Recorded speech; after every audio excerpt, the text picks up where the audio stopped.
भैया भैया क्या हुआ लक्ष्मण? इन फूलों को छोड़िए भैया, शस्त्र उठाने का समय आ गया है। आज मैं उसे जीता नहीं छोड़ूंगा। क्या बात है लक्ष्मण, कौन आ गया? आपका चहेता भरत। क्या भरत आया है? कहाँ है? अयोध्या का राजा भरत अपनी चतुरंगी सेना के साथ चित्रकूट आ रहा है। अपनी सूर्य पताकाएं लहरा रही थी। इसका अर्थ है वो अपनी पूरी शक्ति के साथ आक्रमण करने आ रहा है। आक्रमण? किस पर? आप पर। राज्य पाकर उससे राज का मत संभाला नहीं किया।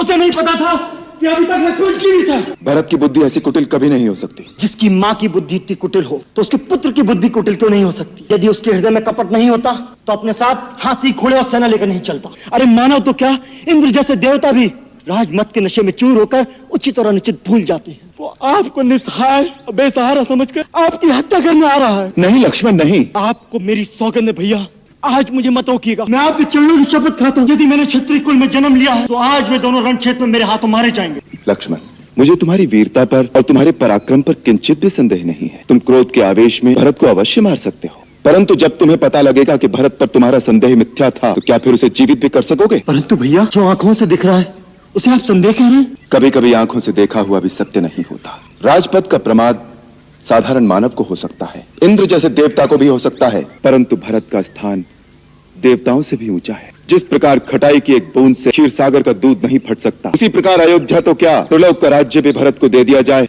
तो भी उसे राजमत नहीं हो सकता। परंतु यदि भरत के मन में पाप हुआ तो, यदि उसने प्रहार किया तो उसी को प्रहार करने दो। वो हमारा राजा है, हम अपने राजा के सामने शस्त्र नहीं उठाएंगे। भैया भैया भैया, मैं आपकी शरण में आ गया हूँ। भैया आपकी शरण में आ गया हूँ। भरत, अरे भाई।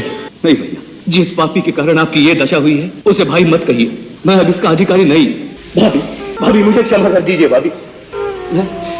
अब सबकी ये दशा देखने से पहले तो अच्छा होता मुझे मृत्यु आ जाती। प्रणाम भैया, प्रणाम। नहीं लक्ष्मण, मैं इस योग्य नहीं कि तुम मुझे प्रणाम करो, जिसके कारण भैया भाभी और तुम्हारी ये दशा हुई। ऐसे पापी को प्रणाम मत करो। मुझे माफ कर दो भैया, मेरे मन में आपके लिए दोष आ गया था और मैंने आपके ऊपर धनुष उठाया। तो वो बाण चलाया क्यों नहीं पगले? मेरी कुल घातिनी माता के पापों का मुझे यही दंड मिलना चाहिए। भरत, माता के लिए ऐसे अपशब्द कहना पाप है। तुम तो धर्म के अवतार हो। मेरी कैकेयी माता के लिए मैं तुमसे ऐसे शब्दों की अपेक्षा नहीं करता।